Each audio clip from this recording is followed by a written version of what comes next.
হচ্ছে। দেখো গাইস, আমাদের উঠোনে জল দেওয়া হচ্ছে। এত গরম বন্ধুরা, কি বলবো। আমাদের দাদা দিচ্ছিল এখন, তারপরে আমি দিচ্ছি। দেখো এই হাতে ব্যথা হয়ে যাচ্ছে।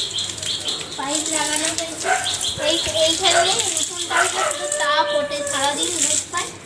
ওই জন্য লেবু গাছটা দেখাও কত বড় হয়ে গেছে। উনি লেবু গাছটা ফলই দিচ্ছে না, ফলই দিচ্ছে না। দেখো তোমার দাদা উঠোনে জল দিচ্ছে, আমি দেখাচ্ছি তোমাকে।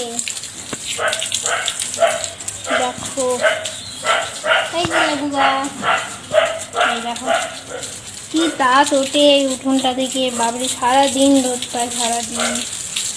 আমরা দুজনেই ঘেমে পুরো চান করে গেছি। এই দেখো কি অবস্থা আমার চোখে, ভালো লাগছে না। গরম, কবে যে বৃষ্টি হবে। তো চলো উঠোনটা ঠান্ডা হোক, উঠোনে জল দেওয়া হচ্ছে ঠান্ডা করানোর জন্য, যা গরম।